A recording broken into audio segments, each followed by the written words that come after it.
everybody.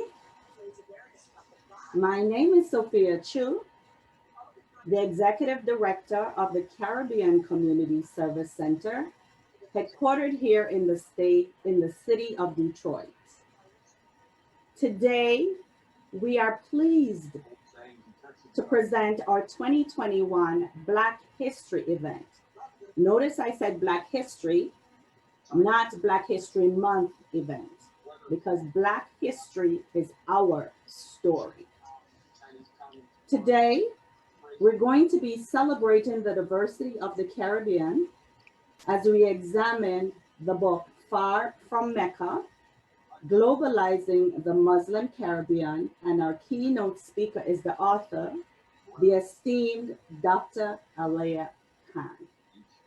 Welcome, welcome to everybody that's on Zoom with us and all that's watching in the virtual world.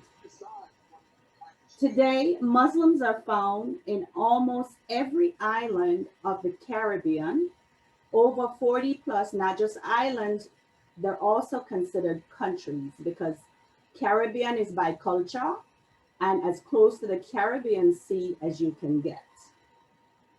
There's estimated population of over 500,000 Muslims in our region and some 400 to 500 mosques. So to get us started, I have asked our extraordinaire technical advisor, Mr. Ryan Montague, to kick this off with a short video that explains to you a little bit about the Caribbean region and the Caribbean Community Service Center in particular. So without further ado, Mr. Montague, please.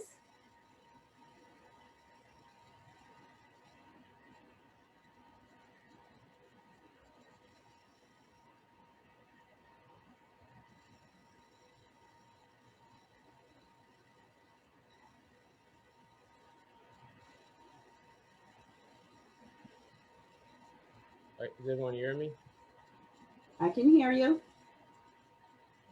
Let me share my screen again.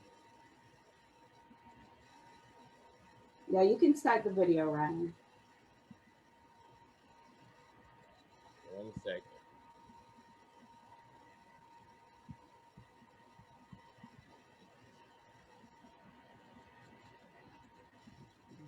The music on this video is actually by a Jamaican American that was born and raised in the city of Detroit. This artist's name is Choker. And the name of the song is Diorama.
Okay, cool.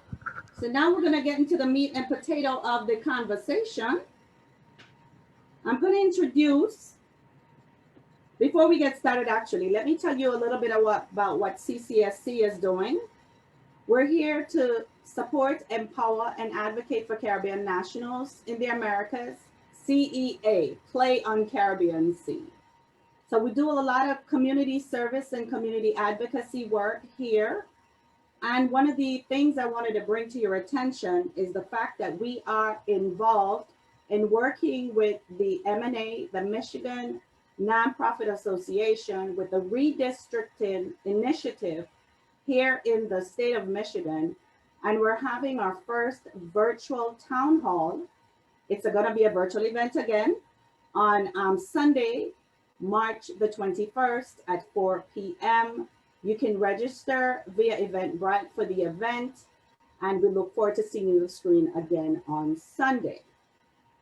So now I'm going to turn it over to Mr. Robert Chimkowski. He is one of our directors. He is also the man behind the camera when it comes to planning this annual event, the Black History event. So without further ado, I'm going to turn it over to Robert.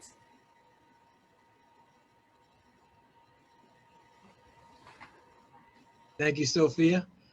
We're so lucky to have Sophia Chu, not only as executive director of Caribbean Community Services, but all of the things that she does for the community. I think she was on about 4 calls this week that she was featured on. But so she keeps very busy. We're very lucky to have her. So it's my great honor and privilege to introduce to you Dr. Aliyah Khan. She's a native of Guyana and an associate professor of English language and literature and Afro-American and African studies at the University of Michigan, Ann Arbor. Dr. Khan holds a PhD in literature and feminist studies from the University of California, Santa Cruz, and an MFA in creative writing fiction from Hunter College of the City University of New York. Her research areas are Caribbean literature and Islamic literature with emphasis on race, gender, and sexuality. Dr. Khan is the author of Far From Mecca, Globalizing the Muslim Caribbean, the first academic book on the history, literature, and music of Black and South Asian Muslims in the Caribbean. Her writing also appears in scholarly and popular venues, including GLQ, Caribbean Review of Gender Studies, The Rumpus, Agents of Ishq, and Pre-Caribbean Writing. Dr. Khan is currently conducting research for a book on Caribbean hurricanes, the ship routes of the transatlantic slave trade, and their implications for contemporary migration within the Americas. I was so glad to read this book. It made me pull out my old David Rudder CDs and start listening to them again, and order some new books from eBay. And she even interviewed Abu Bakr, which I'm sure she'll talk about, which is just a wow thing for me. But for me, when I was in Georgetown in 1996, I have 2 images that were burned in my head. One was riding down the street and somebody pointing out to me a mosque in Georgetown. And another was visiting the tomb of the late President Lyndon Forbes Sampson Burnham and seeing the crescent moon prominently on his tomb. So this book gave me a great perspective on those 2 images. So without further ado, Dr. Khan.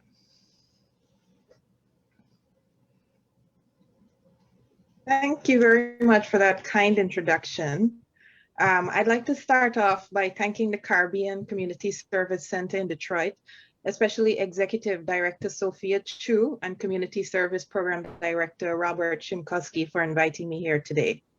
This discussion is based on my recently published book, Far From Mecca, Globalizing the Muslim Caribbean, on the history, literature, politics, and music of the Muslim Caribbean.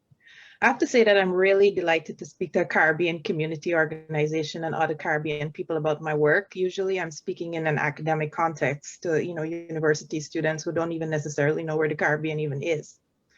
But I'm really delighted to talk to you today. I'll talk to you for about 20 minutes, and then we'll have time for questions and answers. So I'll be sharing my screen with you now. Let's see.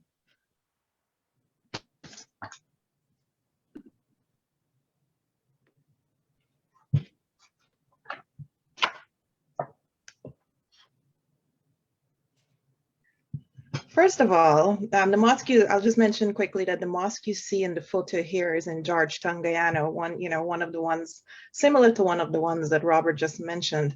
It's one of two that I attended as a child. I'm a Guyanese immigrant to the US myself, and I was raised as a Caribbean Muslim. So this book, in a sense, is about my own community.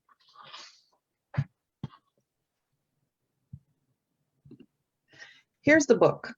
On the left is the US edition, published last year in 2020 by Rutgers University Press. On the right, I'm very happy to say, is the Caribbean edition, which was just released earlier this year, about a month ago, by the University of the West Indies Press. Far from Mecca, Globalizing the Muslim Caribbean, as you just heard, is the first single-author academic book on the literature, history, and music of Muslims and of Islam in the English-speaking Caribbean. Here is where the book focuses on geographically, just to get us oriented. The Caribbean islands of Jamaica and Trinidad and the South American country of Guyana, which is part of the English-speaking Caribbean community, as you know, because it was also colonized by the British. There are little stars next to each one of those countries. First question is, how many Muslims are there in the Caribbean? Now it's about 500,000.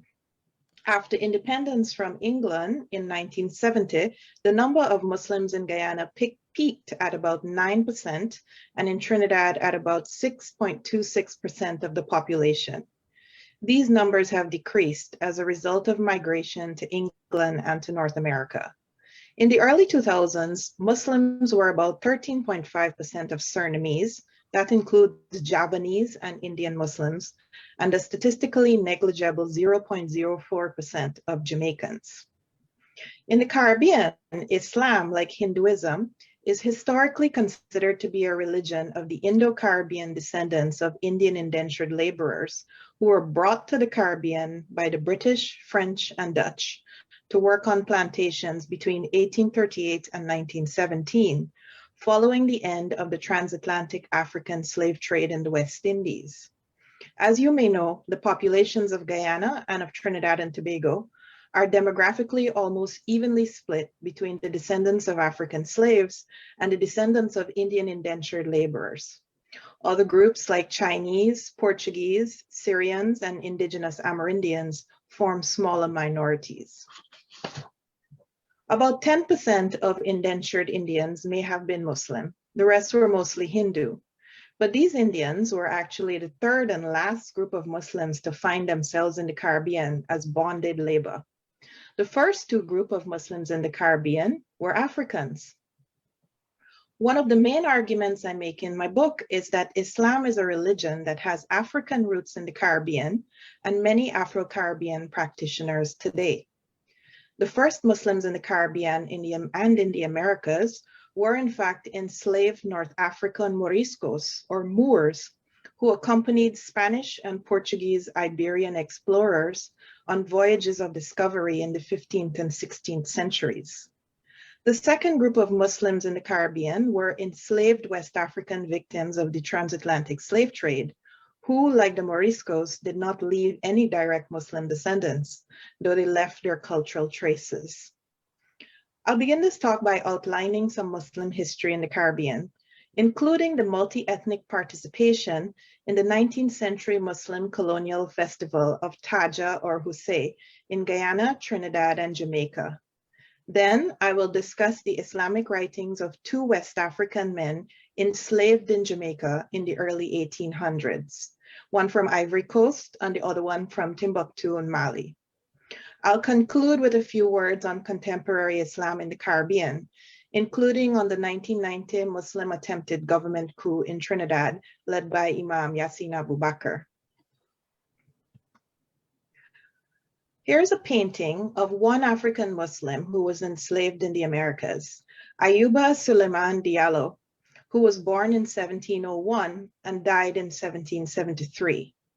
He was a Fula or Fulani Muslim of the Maliki Muslim school. He was born in Bundus, Senegal, and then enslaved in Maryland in the United States. He was then sent to and freed in England. He was one of very few Africans who were able to return home to Africa, first to Gambia and then to Senegal. How is it that he could make his way home when so many others, most others, could not? Diallo distinguished himself in the same way that some other enslaved African Muslims did in the United States and in the Caribbean. As an upper-class Fula Muslim, he could read and write in Arabic, and he could communicate his identity and religion to sympathetic whites. The story goes of this painting, the story goes that Diallo was at first reluctant to be painted because of Islamic religious reasons. And then he insisted that he be painted only wearing his African clothes. He had to describe these clothes to the English painter who had never seen them. The red bunged Quran hanging around his neck is one of 3 that he wrote from memory. Once in the Americas, because of their literacy and education, some enslaved Muslim Africans were treated better on plantations and were given positions like driver and bookkeeper more often than non-literate and non-Muslim Africans. How many enslaved African Muslims were there in the Americas? Historians Michael Gomez and Edward Curtis and Sylviane Diouf suggest that there may have been tens of thousands or 10% of enslaved Africans in the Americas who were Muslim. It is difficult to estimate the overall number of Africans who embarked upon slave ships and did or did not survive the Middle Passage. It is then even more difficult to impossible to know how many of those enslaved Africans were Muslim. But we know 2 things. First, some enslaved Africans had discernible Muslim names and identified themselves as Muslims on the plantations of the Caribbean. In Trinidad, for example, Muslim African names recorded on plantations included Muhammad, Abubarika, Hamadi, Malik, Muhammado, Abduli, Salim, and Muhammadu.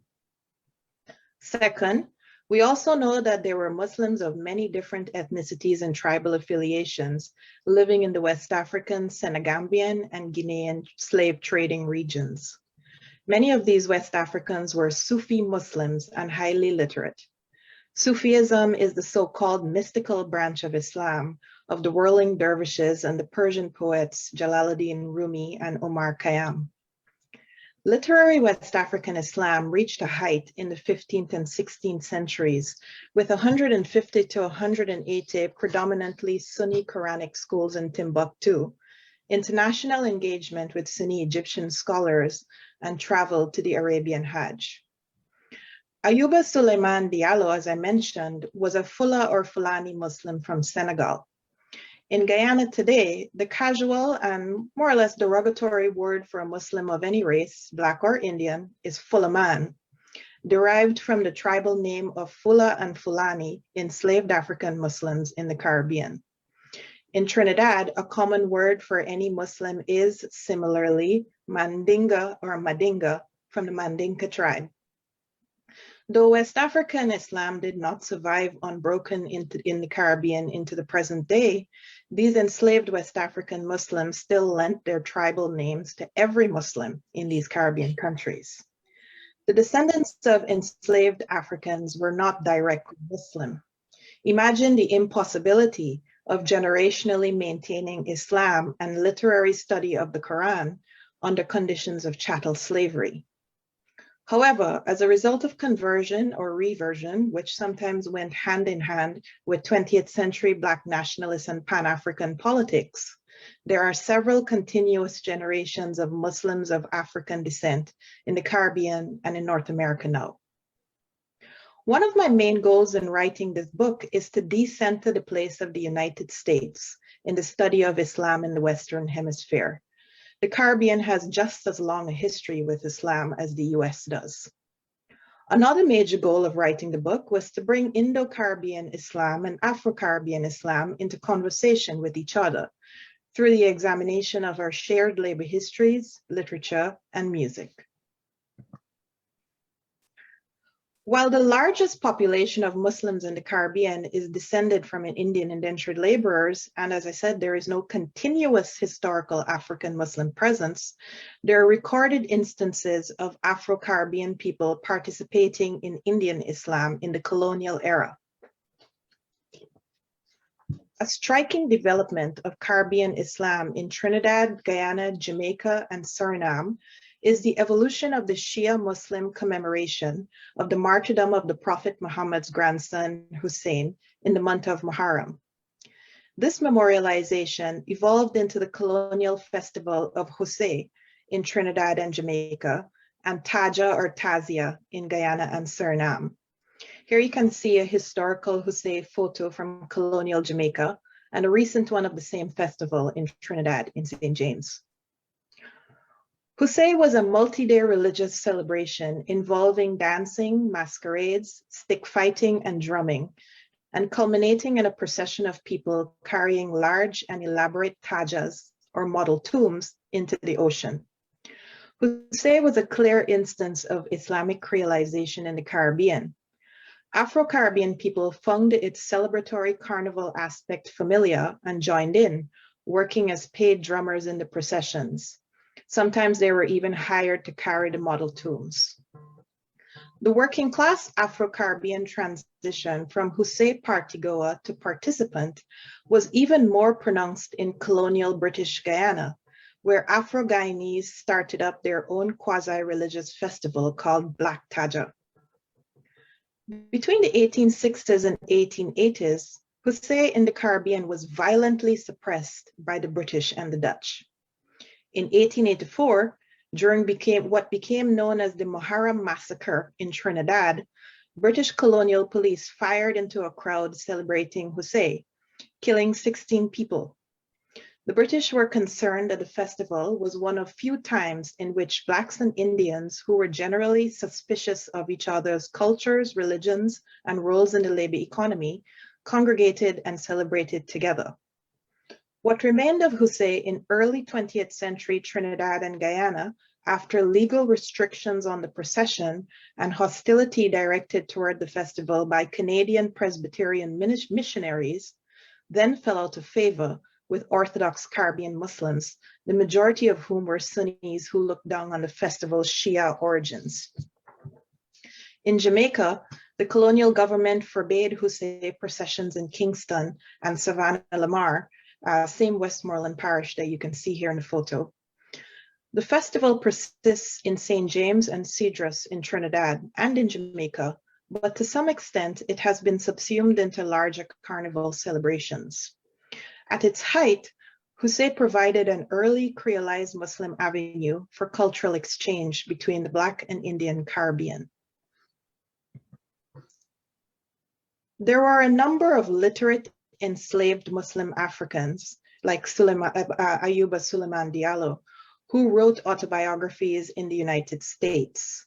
There are fewer such texts in the Caribbean. One is from 1817 Trinidad, written by Muhammadu Aishatu, a Hausa Imam, a religious leader from Gobir in Nigeria. In the book, I discuss autobiographical and religious manuscripts that were written in Arabic by two West African men who were enslaved in Jamaica in the 19th century, in the early 1800s.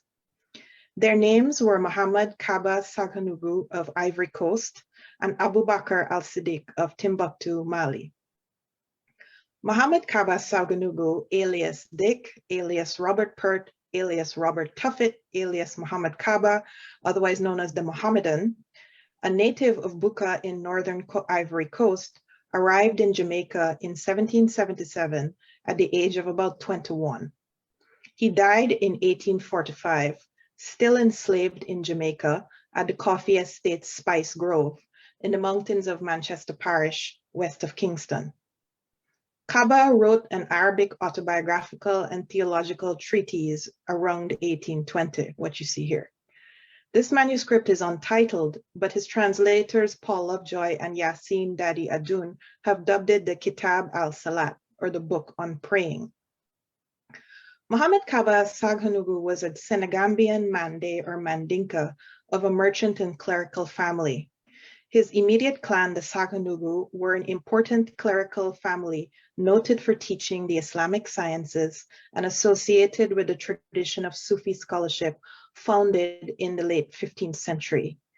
This Sufi Muslim West African tradition was a branch of the larger Qadiriya Sufi Brotherhood that had a learned, pacifist, and quietist orientation. After the 17th century decline of the Muslim-led Mali Empire, Kaba's people, the Suwari, embraced an ideology of pluralism, coexistence, and assimilation for Muslims living in non-Muslim lands. Kaba's understanding of his assimilationist Muslim tradition may have allowed him to convert to Christianity in Jamaica.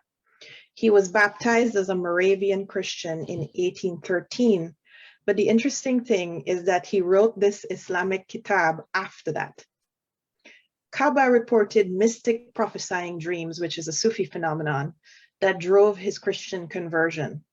Perhaps he then felt that Allah endorsed his taqiyya, or prudence, which is an Islamic theological concept permitting hiding one's religion if there is a threat to one's life.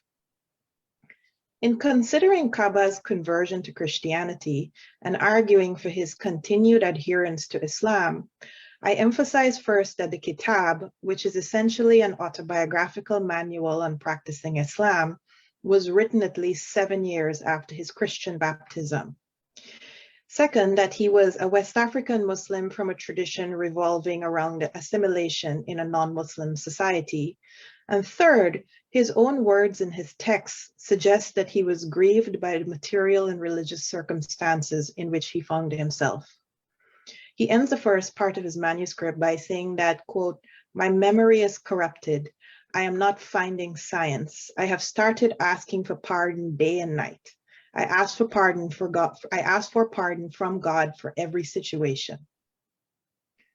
Kaba corresponded by letter with another enslaved Jamaican Muslim, in whom Magistrate R.R. Madden, an abolitionist Irish magistrate in Jamaica with a fascination for Muslim Africans, took a great interest, and whose freedom he helped secure. This second enslaved Jamaican Muslim was named Abu Bakr al-Siddiq, alias Edward Donnellan, originally from Timbuktu. Magistrate Madden recorded Kaba's and Abu Bakr's letters to each other, claiming that both men's conversions were pragmatic and suspect. Madden pointed out that although allegedly now a Christian, Kaba still began his letters with the invocation in the name of God, merciful and omnipotent, the blessings of God, the peace of his prophet Muhammad. Madden correctly identified there the Basmalah, Bismillahir Rahmanir Rahim, in the name of God, most gracious and merciful, which begins each surah or chapter of the Quran. You can see it in this text, Kaba's text here on the upper right hand. In the same letters, the second enslaved Muslim, Abu Bakr, asked to be sent a copy of the Quran, even though he claimed to be interested also in Christian conversion. This Abu Bakr eventually also wrote his own brief autobiography and returned to Africa a free man. To begin to conclude, Muslims are certainly a religious minority in the Caribbean, but they're not an invisible one. In addition, they have always conceptualized of themselves as a pan-Caribbean regional branch of the Ummah, which is the Islamic word for the worldwide Muslim religious community. You can see from this 1969 Guyanese newspaper ad that Caribbean and South American pilgrims from countries like Trinidad, Guyana, Suriname, and Barbados were already traveling together to the Hajj, the annual Muslim pilgrimage in Saudi Arabia. The contemporary political place of Muslims in Caribbean national discourse has been colored by one event, an Islamic coup in Trinidad in 1990 that perhaps some of you remember from that time. On July 27, 1990, 114 armed members of the Muslim organization, the Jamaat al-Muslimin, led by Imam Yassin Abu Bakr, formerly a policeman named Lennox Phillip, seized control of the government and national television station of Trinidad and held Parliament and Prime Minister A.N.R. Robinson hostage in an attempted coup that lasted 6 days before their surrender to the army and the police. In the book, I interviewed Imam Abu Bakr, who is still very much a figure of menace in the Trini media, which is always inaccurately trying to connect him to worldwide Islamic terrorism. It is true that Trinidad sent the most individuals of any Caribbean country to Syria as fighters for the Islamic State, otherwise known as ISIS. Some say it was about 100 people, some say it was about 400. But these fighters were a multi-ethnic bunch of both men and women who were not directly Abu Bakr's people. Most allegedly hailed from a splinter Salafi fundamentalist mosque in Diego Martin, north of Port of Spain. Abu Bakr's day is done, and in any case, his concerns were always local: crime, drugs, and government corruption in Trinidad. But the man is a joker who is very proud of the fact that calypsos still continue to be sung about him. The most well-known such calypsos are from the 1991 Trinidadian Carnival right after the coup. Two of them, Abu Bakr Takeover by Brother Ebony and Say a Prayer for Abu Bakr by Crow Crow. According to Abu Bakr himself, as he told me, he likes Crow Crow's songs the best because it illustrates his own revolutionary spiritual consciousness. In my book, Far From Mecca, I argued that this Trinidadian coup was regionally similar to the US's 9/11 moment in the way that it altered perceptions of and created prejudices against Muslims in Caribbean public discourse. But it's also important to note that the attempted coup is what brought to Trinidadian and Caribbean attention that Caribbean Muslims were not just Indian. The Jamaat al-Muslimin was a majority Afro-Trinidadian Muslim group with international Islamic ties in the 1980s to Libya and to the Arab world. The cultural and religious face of Islam in the Caribbean is shifting today toward a more Arab and less Indian or African orientation, in keeping with various revivalist Islamic movements worldwide. It continues to be important then for us to remember the originary roots of Caribbean Islam in India and in West Africa. Thank you. Well, now comes the fun part. Thank you, Dr. Khan. Great, great, great, great lessons. I wouldn't even have thought that Calypsonians were involved in this process. So you did bring to light a lot of things that even myself as a Caribbean woman never paid attention to, because it's always just a part of who we are, right? So until people start dissecting us, we just think that this is a part of who we are. So that's why it's great that we have to tell our stories. Our stories are all encompassing. It's about everything we are. It's about the people that colonized the Caribbean region, and we tend to adapt or be a part of everything that's there. Our foods, our music, our religions, our languages, and so on and so forth. So what I want to do now is to open the floor very methodically to people that would like to ask questions. You can either post your questions in the chat itself or raise your hand using the chat function, and we can have you come on screen and you can ask Dr. Khan your questions directly.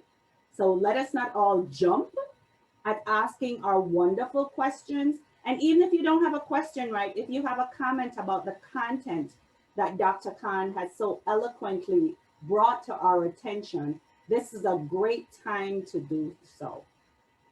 So I know Robert has some questions. If we want to start with Robert, the great planner of this event, he's a wonderful reader. So he brings some educational facts to us all the time that makes us sit back and think about what our next programming is going to look like. And that's why I'm so happy that CCSC, even as an organization, we have a mix of everything Caribbean.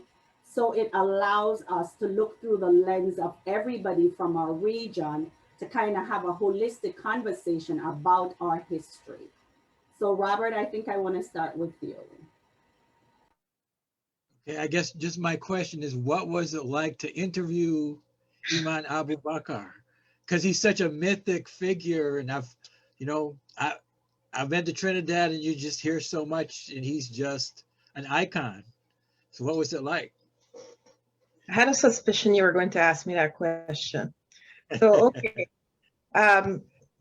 It was an interesting experience. You can't approach the man directly, right? You have to make connections with people on the ground to be able to get to him. But that's not to say that he hasn't given tons of if you go online, you can find that he has given tons of interviews. He's done a number of documentaries. He's very much invested in his star remaining, his star shining, even to this day. But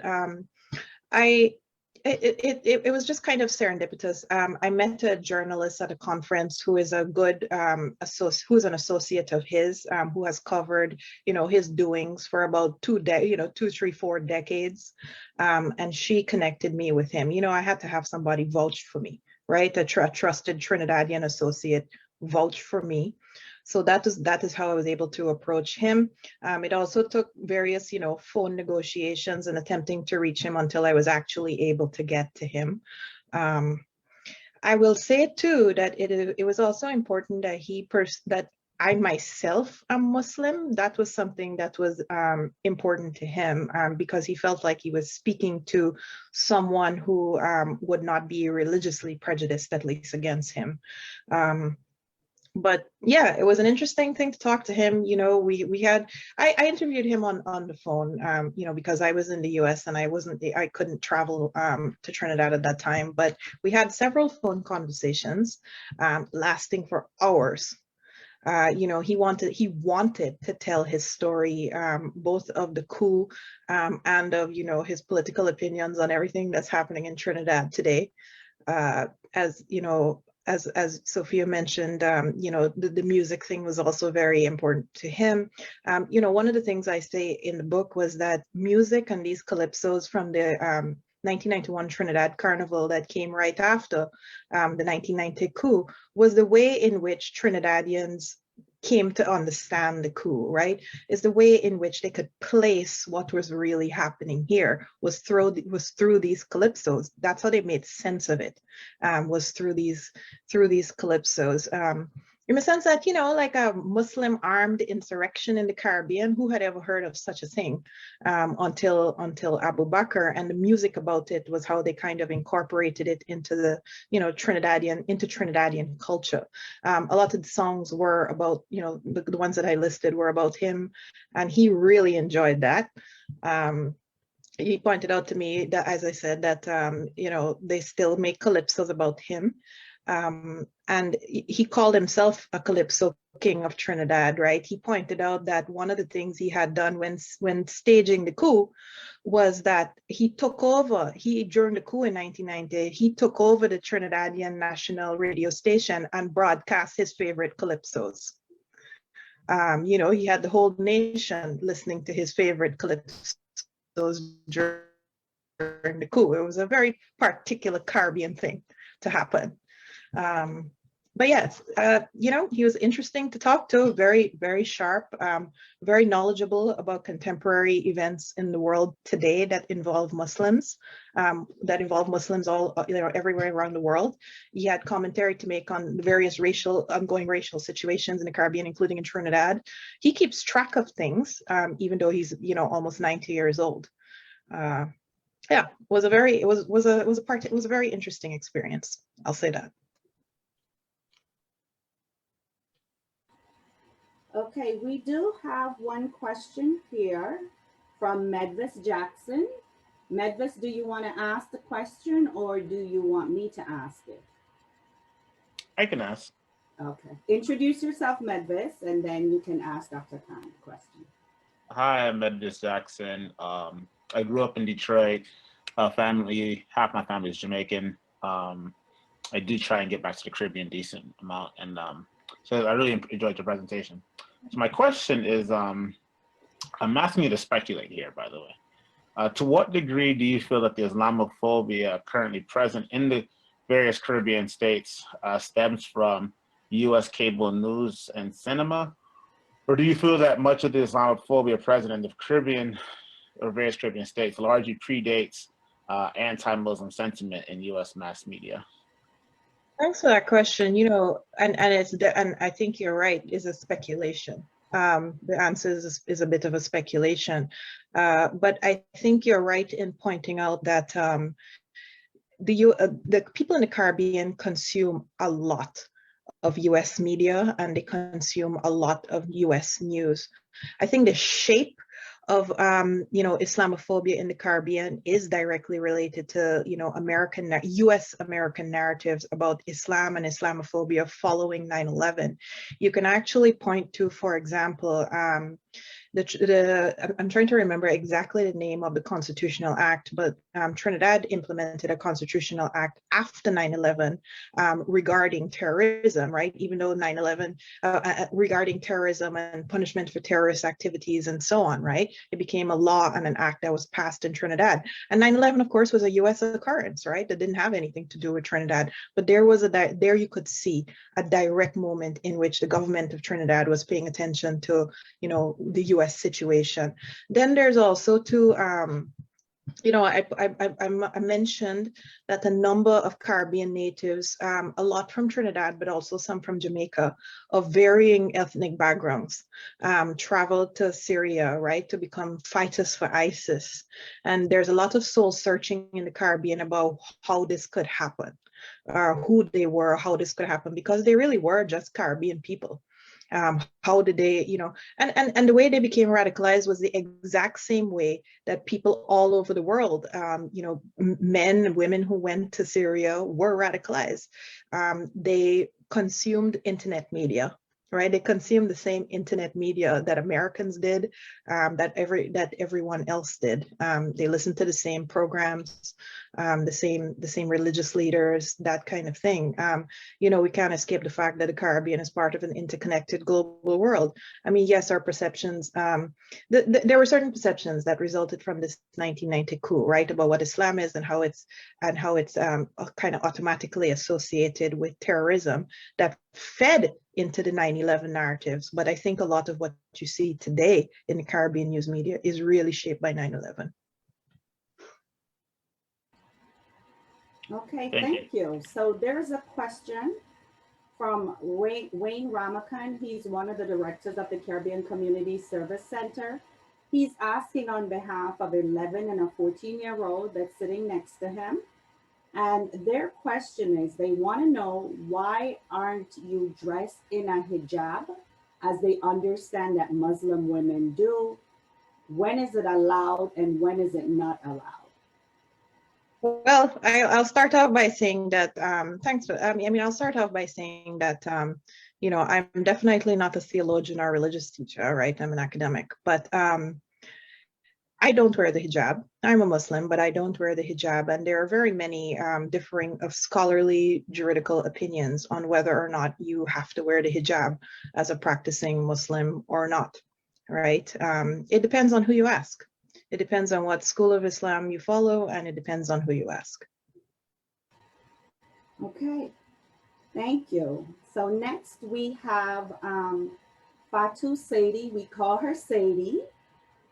She has a question and a comment. So Sadie, you're up. Assalamu alaikum, Dr. Khan. First, thank you. Wallahi, thank you. I was sitting here smiling. Like Sophia said, so much gem was dropped. And yes, there is a lot of misunderstanding and knowing of what does it look like, because when we think Caribbean, of course, we don't think Muslim right away. But I'm glad you finished on talking about the school of thought and the theology, because that's where my curiosity was. Like, how in West Africa today we have the Tijaniya, the Hadiriya, the Muridism that is still going on and strong. I was really interested into knowing what branch of the Hadiriya, or is it Sunni or Shia Muslim that you see most in the Caribbean? Because as you were speaking, I was like, oh my God, what is the what does that map look like in the Caribbean? Thank you for the question. It's absolutely the vast majority of Muslims in the Caribbean are Sunni. And they are predominantly of the Hanafi madhab. So yeah, I mean that's historical fact in a couple of different ways. First of all, most of the Indian Muslims who came as indentured laborers from pre-partition India were Hanafi Sunnis. Nowadays, or for the last few generations, Afro-Caribbean people who have converted look to the Arab world, and not, I should point out, they don't look to West Africa. They look to the Gulf for guidance on for guidance on beliefs, on schools of thought, on theology, and so on. So, most of them identify as various kinds of Sunni. The Shia Muslim traditions that I pointed out from the 19th century, were largely subsumed into majority Sunni, into majority Sunni Islam in the Caribbean. There are a few people who I think, you could find that identify themselves as Sunni, and maybe in Trinidad, in particular, but they're very much a small minority. And then I think you mentioned it's true that a number, like you can point to many of these West Africa, or some of these West African Muslims who were enslaved in the Americas as being from various Sufi, in particular Qadiriyya, Tariqa brotherhoods. That's true. But those groups don't have a particular presence in Guyana and Trinidad today, with the exception of in the book I also study one Guyanese poet, Abdurrahman Slade Hopkinson, who I would call the Muslim poet laureate of the Caribbean. He's Guyanese, as I said. He died in it was maybe 1992, but I don't think that he would necessarily call himself a Sufi, but his poetry is very much Sufi, and is very much rooted in various Sufi, centuries of Sufi poetic tradition. So you can look to him, look to his work if you're trying to find, if you're looking for a direction for Sufi thought in the Caribbean today. Thank you very much. Okay, so we have a question from Doreen. I don't know if she wanted to ask it herself or she wanted me to ask it. Doreen? I can ask, but I can't be on camera, unfortunately. Okay, she's our Surinamese lady. Yes, so and that my question is kind of related to that. It was just a follow-up question because I was completely unaware of there being anti-Islamism in the Caribbean, and that's probably because I'm partially naive and because I don't live there right now. But I was not aware of any of that in Suriname. Did you come across any of that in Suriname as you did your research or in your travels?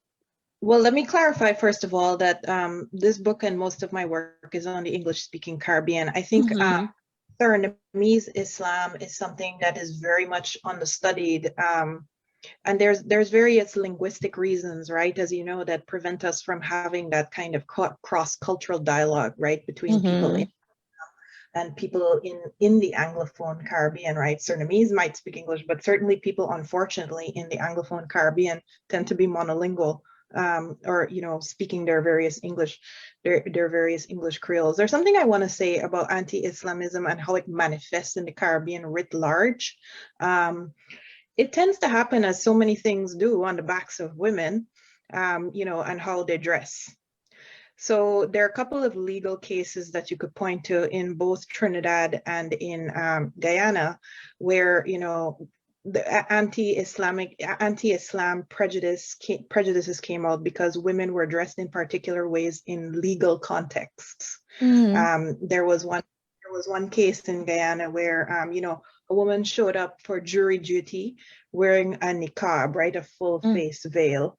That was a big issue, for identification purposes and so on. There are a couple of cases in Trinidad where girls were sent where girls were not admitted to schools or sent home from schools because they were wearing hijab, and it went to court. And at least one of them was able, the court ruling was that she could go to school. But there's something there when anti-Islamism, as you put it, manifests in the public sphere in the Caribbean. It often happens because people are uncomfortable about the way that Muslim women dress, and that it looks out of place to them in the Caribbean, right? It looks like something that you shouldn't expect to see on the streets of Kingston or Georgetown or Port of Spain or Harbor, right? It looks odd, it looks strange.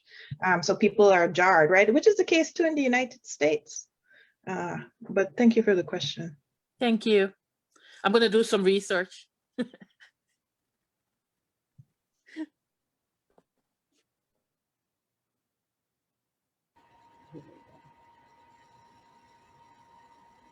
Necklace has a statement that he put in the chat. It says, my father was trained as a Christian minister in Jamaica. His seminary in Kingston was heavily affected by the imperialist and white supremacy worldview of US-based conservative Christian group.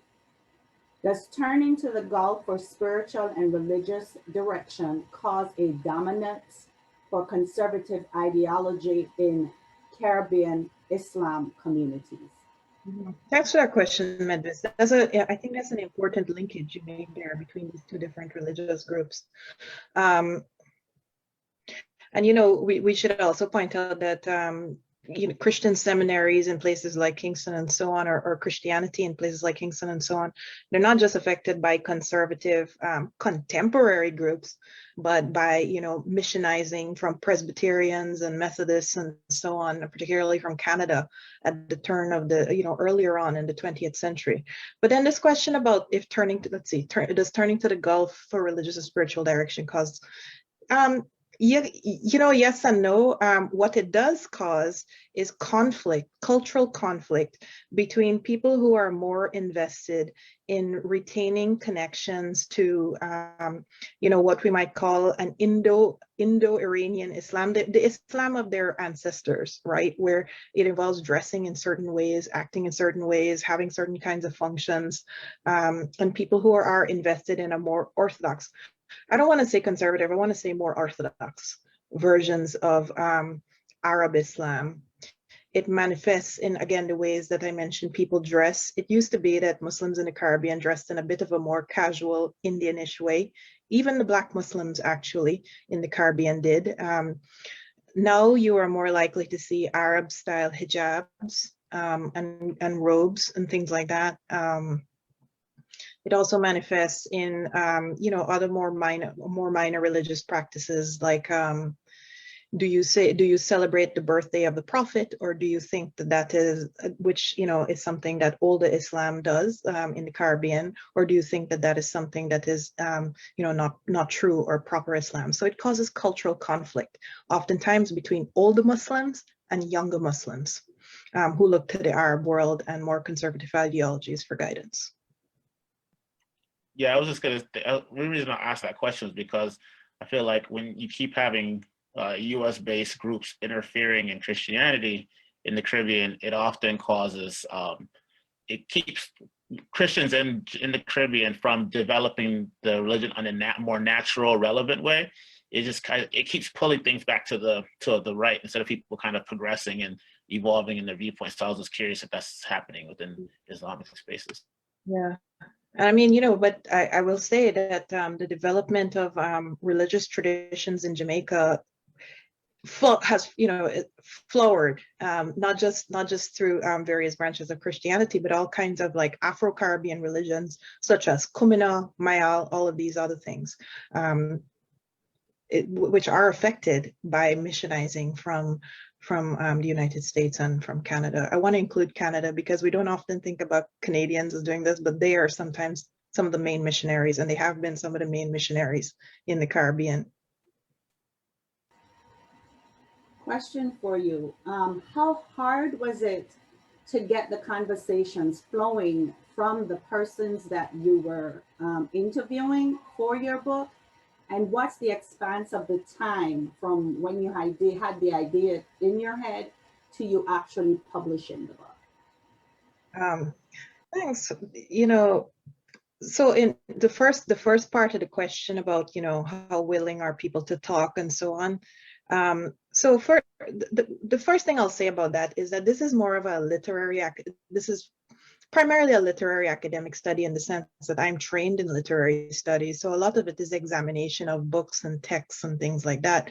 But it seemed to me once I started doing that kind of literary study that I could not speak to the people. So you know, I sought people out to speak to, people like Abu Bakr and you know, many others, a couple of others who I thought were pivotal figures. All of them were willing to talk to me. I didn't come upon any one time where people weren't willing to talk, because these are all people, you know, Muslims in the Caribbean, who feel like their stories are not being told.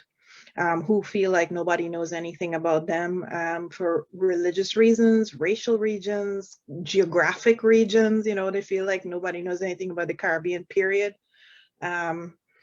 But I didn't encounter anybody who didn't want to talk to me. They did. And I do, you know, and I'm sure too, as I said in response to Robert when he asked the question about, you know, what it was like to interview Imam Yassin Abu Bakr, it did matter to people that I myself I'm from the Caribbean, right? Because people felt that maybe I would be able to tell their story in a way that was more accurately representative of them than if I was an outsider. Let's see, the second part, oh yes, about, you know, the idea and executing it. So it's more normal for in academic circles, it's more normal for you to like write a book based on the dissertation that you wrote when you were doing your PhD. I didn't really do that. When I was first hired at the University of Michigan, it's like 7 years ago now. I thought this is the book I just wanted to write, because I saw this community, Muslims in the Caribbean, as a community that was understudied, and that, you know, there's almost nothing written about. There's articles, there's like 2 anthologies, but there's almost nothing written about this group of people. So I wanted to do that and bring their stories to light. I think, you know, the whole research, writing, execution maybe took like 3 years. And in the 4th year, I believe it was published. But you know, that was fast. I have to tell you, that's fast for an academic book. Well, we thoroughly enjoyed the book. Robert convinced me to read it. And I was actually impressed because I was raised Christian. And although we have Muslims in Jamaica, you know, like I mentioned at the beginning, we were all one big family. We listened to the same kind of music. We went to the same places. We ate the same kind of foods. So we could not per se identify this particular person was Muslim, this particular person was Methodist, this particular person was Catholic, unless you went to church with them or you went to religious activities with them. So thank you so much for opening our eyes and our minds and our hearts to now embrace more about what we learn about the Caribbean. I'm going to hold the last question for Robert because I know he's itching. And then we're going to get ready to kind of wrap up this program with some last words from Dr. Khan as to where you go from here and how we can support you moving forward to make sure your words, your thoughts, your books, the research that you have done so diligently is now out there for the rest of us to love. So, Robert. Sophia, I would like to say thank you to Dr. Khan. I'm from Guyana. I grew up with a lot of Muslim friends, and I never really knew the difference, but I've been involved with a lot of Muslims in my life. I don't know what relation my grandfather was, but he was Indian also.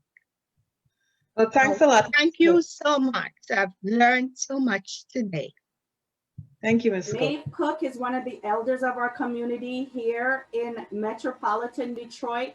She's one of the backbone folks from our Caribbean community today, and she makes wonderful roti. Oh, yes, okay. So thank you, Ms. Cook, for coming on. You always support everything that we do, and we absolutely love you so much, and we love your energy. Trust me. So Robert, So I don't have a question. I was just twitching out of excitement, just listening to all the comments and conversation. So just thank you so much for sharing this and for writing this book and for coming on our call. Thank you so much. Quick, Really appreciate that one really quick question. Did you follow the Fazir Muhammad kind of controversy with the former prime minister in Trinidad? No, you tell me about it. It was so I know Fazir Muhammad from cricket commentary, but they were kind of going back and forth about they asked him a question about how do you feel about women clergy, and he said I don't believe in it. But they took it as him saying that he doesn't believe in women leadership in general. And I thought that the interviewer was kind of baiting him on his faith I thought Fazir was clearly trying to avoid that topic. And I felt like the interviewer was trying to bait Fazir about his religion when his religion and politics had nothing to do with each other. But I want to say one thing about that, not about this controversy directly, but one of the people that I interviewed for the book is a lady from Trinidad named Anissa Ahmad. And she was the first woman, as far as I know, to deliver, the first Muslim woman, as far as I know, to deliver a khutbah or a Friday religious sermon in a mosque in the Western Hemisphere. And I think that is certainly a historical thing, regardless of what happens with this controversy. It's a historical fact to note that there are a few women who have done it in the US and Canada and so on now, but was a Trinidadian woman who was the first Muslim woman to do that in a religious space.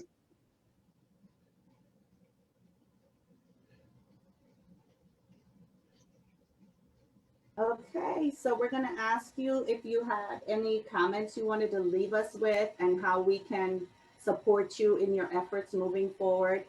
I noticed that we did put the link for access to purchasing your book in the chat. So folks, if you could support Dr. Khan by not only buying her book, but reading the book and offering reviews and comments on Amazon so we can get other people interested in her work. Yeah, I don't have a whole lot more to say than what you already did. Here's the book. But yes, I would certainly appreciate it if you would leave a couple of reviews on Amazon about the book. That's always helpful, I think, for people thinking about whether or not they want to look into the work. I give talks occasionally. I will forward those to the Caribbean Community Service Center if you wanna attend any further talks. Right now, I'm working on a book over the next year or two. I'll be working on a book about Caribbean hurricanes. I also have a few more articles that I'm working on. One is on the Muslim music of the Caribbean. I'm hoping that will be out next year. Another one is actually on the Chinese Caribbean. I'm writing an article on the Chinese Caribbean because as Sophia pointed out in the very beginning, we are from everywhere, and we have every single background that you might imagine. I myself, I'm Indo-Caribbean, but also Chinese. As racially mixed as many people in the Caribbean are. So I'm writing an article on the Chinese Caribbean. It'll be out at some point next year. I will send those links, again to the Caribbean Service Center. But yeah, buy the book. Put some reviews on Amazon. That's always helpful for me. Thank you. Fantastic. And I'm glad you brought up the Chinese Caribbean, because I am of Asian descent also. And with the rhetoric that's going on in the United States, we have to ensure that we stand together, because together we're stronger, to stop anti-racism on all levels. And I will be looking forward to your book. Thank you guys again for participating in this wonderful, wonderful, wonderful Black History event. Remember, Black history is our story. Don't stop telling our stories. We're connected at the hips, we're connected through DNA, we're connected at the root. So let's go out there and spread love everywhere we can. And I don't know if Robert had anything else to say, but I want to thank Robert for putting together this program in. I want to thank Dr. Khan for spending the evening with us. We truly appreciate it. Everybody that has spent the afternoon with us to share their thoughts and have their voices heard, and little bit of the storytelling that we continue to do, because we are our own stories. Let's continue to write them in a positive manner and to lead with love. I mentioned that we do have an event coming up on Sunday, which is March the 21st at 4 p.m. It's about the redistricting of Michigan. The CCSC is working in collaboration with the City of Detroit Immigration Task Force and the Michigan Nonprofit Association to ensure that our voices are heard when it comes to redistricting Michigan based on the census. So I'm hoping that all y'all was counted at the census, because now the information is going to be used to move forward with redistricting Michigan. So again, thank you guys so much for spending the evening with us. I hope you had as fabulous a time as we did. Thanks to Ryan Montague for designing the flyer for this event, for Sadie for participating and helping us with the videos to get the marketing done. So not only do they continue to see my face and Robert's face and the rest of the Caribbean Community Service Center, they also see that we are connected as a community, and we are a colorful community. Let's not forget. Thanks again for everything, everybody. And Ryan, I don't know if you have some music you wanted to close us out with. Yes. He's a jack of all trades.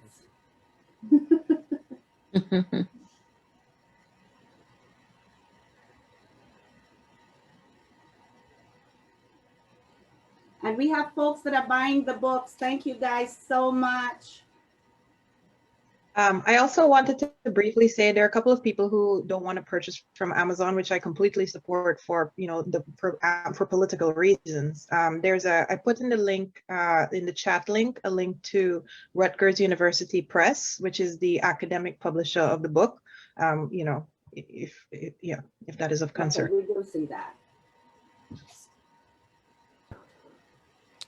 And we should also look at our local Black women-owned, of course, bookstore. Great point.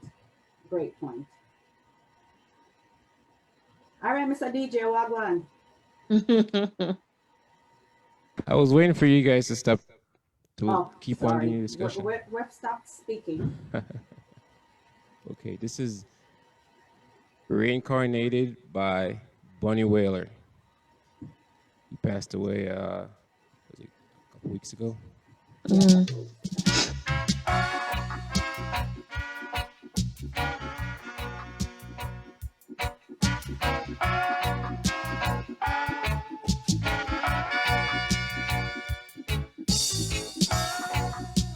As far as your eyes can see,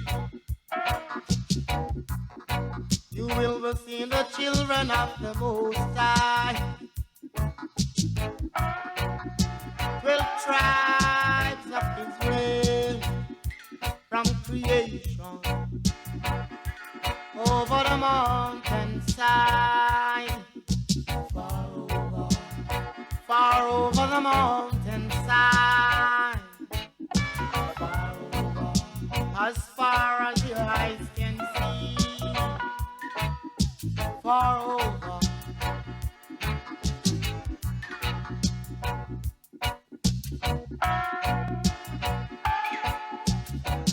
We want the color of the Nazarene, the color of the Nazarene, red, gold, and green.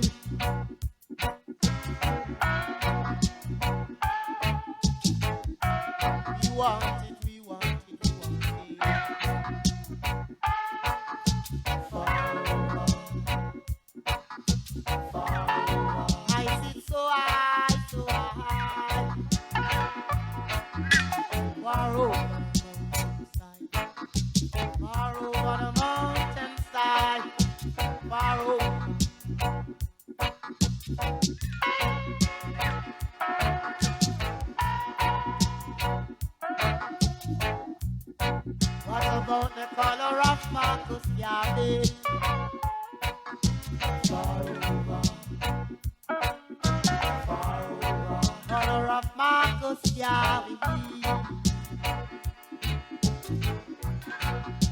Red, green, and black. We want it, we want it. I sit so high, so high. Okay, we're getting ready to sign off now. You guys be safe. Have a fantastic evening. Thanks so much again for your time. Thanks. Bye-bye.